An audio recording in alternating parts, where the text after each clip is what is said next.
Ya, sejumlah kampanye Sandiaga Uno diduga bagian dari sandiwara. Satu persatu sandiwara ini pun terbongkar. Dan kami akan ajak Anda pemirsa untuk melihat faktanya bersama rekan Dade Salampesi yang berada di Newsroom Metro TV. Dade, jadi apa saja ini sebenarnya fakta dari sandiwara-sandiwara ini? Silakan. Ya, Zakia, sepanjang 2019 ini setidaknya sudah 1,5 bulan kita menjalani tahun 2019 dan sejauh ini sudah ada 3 kampanye Sandiaga Uno yang diduga merupakan bagian dari sandiwara. Sementara di 2018 lalu kampanye terakhir yang sempat membuat sensasi di sosial media terkait dengan kunjungan Sandiaga Uno ke Sulawesi Selatan yang melewati dan menyebut bahwa salah satu jembatan di desa yang ada di Kabupaten Wajo merupakan jembatan Indiana Jones. Kita lihat dulu pemirsa, ini adalah situasi pada saat Sandiaga Uno melakukan kampanye ke Kabupaten Wajo, Sulawesi Selatan pada 26 Desember 2018. Jadi pada saat itu tepatnya di Kabupaten Wajo ini di salah satu desa yang ada di sana Sandiaga Uno melewati satu jembatan yang memang sedang dibangun menurut Kementerian PUPR menggunakan mobil ini dan begitu melewati jembatan ini Sandiaga Uno menyebut saya merasakan sedang seperti Indiana Jones begitu. Dan foto ini juga diposting atau diunggah oleh Sandiaga Uno di sejumlah akun sosial medianya. Terkait dengan hal ini Sandiaga Uno juga sempat berkampanye di akun media sosialnya. Bagian dari caption foto ini dengan menyebut bahwa saya dan Pak Prabowo akan fokus membangun infrastruktur negeri dan Sandiaga Uno dalam konteks yang sama ini juga sempat mengkritisi pemerintah bahwa anggaran yang ada dari utang ternyata belum bisa membangun desa secara keseluruhan. Dan terkait dengan kampanye Sandiaga Uno ini pada akhir Desember 2018 lalu ternyata pemerintah dalam hal ini Menteri PUPR Basuki Hadi Mulyono ikut angkat bicara dan memberikan tanggapan.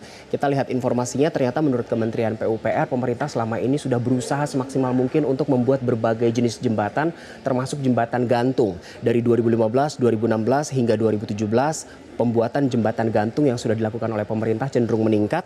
Pada 2018 ada 134 dan untuk tahun ini menurut Kementerian PUPR ditargetkan akan ada 200 jembatan baru yang dibangun di seluruh Indonesia.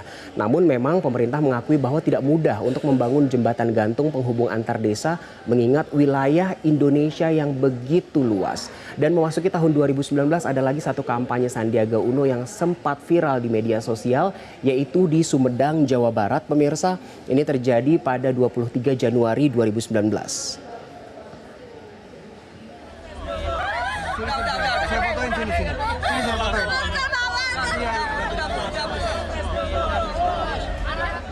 Video seorang ibu yang menangis dan histeris saat menemui Sandiaga Uno dan berebut untuk meminta foto bersama Sandiaga Uno ini sempat viral setelah diposting juga di beberapa akun media sosial milik Sandiaga Uno.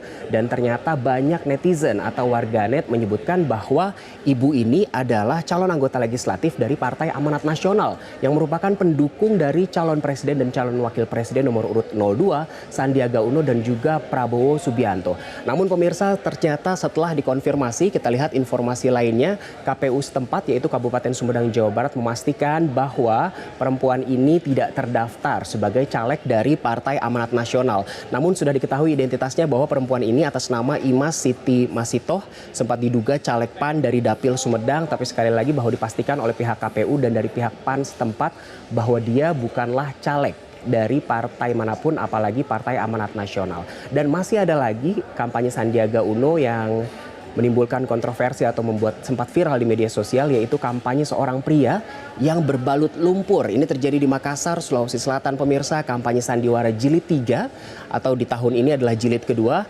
Belakangan diketahui bahwa pria ini bernama Ilyas Daeng Ila yang berumur 54 tahun. Jadi dia menemui Sandiaga Uno dan berkeluh kesah pasca bencana yang menerjang rumahnya pada 26 Januari 2019 lalu. Dan ternyata pemirsa kita lihat apa faktanya, ini dia.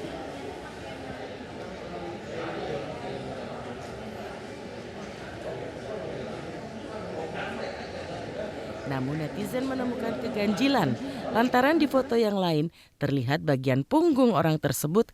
Media sosial, Sandi terlihat tengah menyapa seorang korban banjir yang berlumuran lumpur. Keganjilan.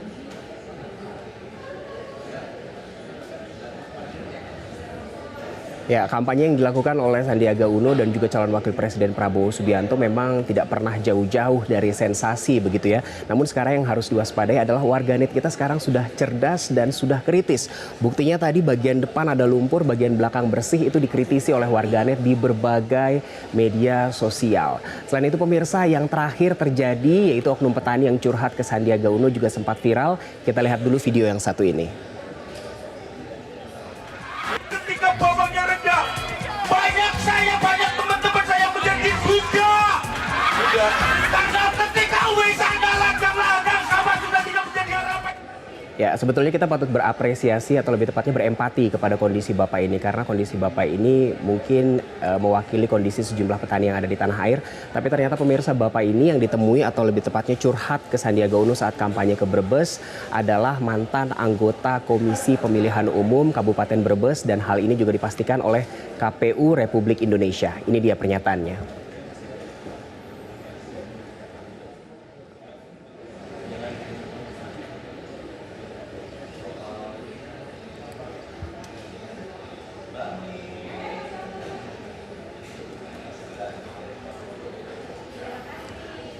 Oke, kita akan melihat nanti pernyataan dari Komisi Pemilihan Umum Republik Indonesia yang memastikan bahwa M. Subhan ini yang mengaku sebagai petani bawang di Brebes memang merupakan mantan anggota Komisi Pemilihan Umum dari Kabupaten Brebes. Dari pihak BPN juga mengklaim bahwa sebenarnya pola kampanye yang selama ini dilakukan oleh pihaknya yaitu Prabowo dan juga Sandiaga Uno tidak masalah. Namun ternyata dari TKN, Wakil Ketua TKN Jokowi Ma'ruf Amin yaitu Joni Plate menegaskan kalau sandiwara ya cukup di telenovela saja, sandiwara itu hanya di TV-TV saja. Sementara untuk kampanye tolong yang wajar-wajar saja. Kita lihat dulu.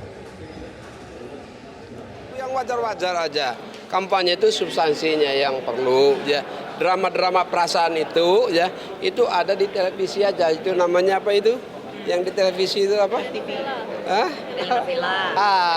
Ini jangan sampai sandiwara novela. Itu yang wajar-wajar aja.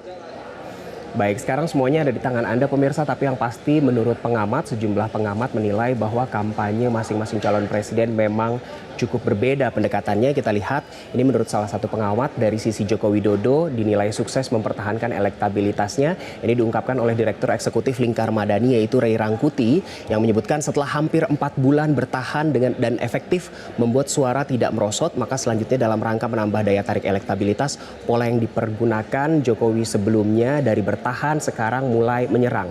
Ini artinya di sini Ray Rangkuti dalam informasi yang saya kutip juga dia menilai positif pola kampanye Jokowi yang mulai berubah dari sebelumnya bertahan menjadi mulai menyerang. Selain Ray Rangkuti juga ada pengamat sosial lain, pengamat politik lain yaitu Arya Fernandes yang merupakan pengamat dari CSIS yang menyebutkan perubahan strategi politik ditujukan untuk memastikan tidak terjadi migrasi pemilih ke rival dan cara agar tidak terjadi image negatif dari pemilih yang belum menentukan pilihan. Sama seperti Ray Rangkuti tadi, di sini Arya Fernandes juga menilai positif perubahan gaya kampanye Jokowi dan dia juga menilai bahwa memang jika tidak ada perubahan pola kampanye yang dilakukan oleh Jokowi maka akan ada bahaya tersendiri.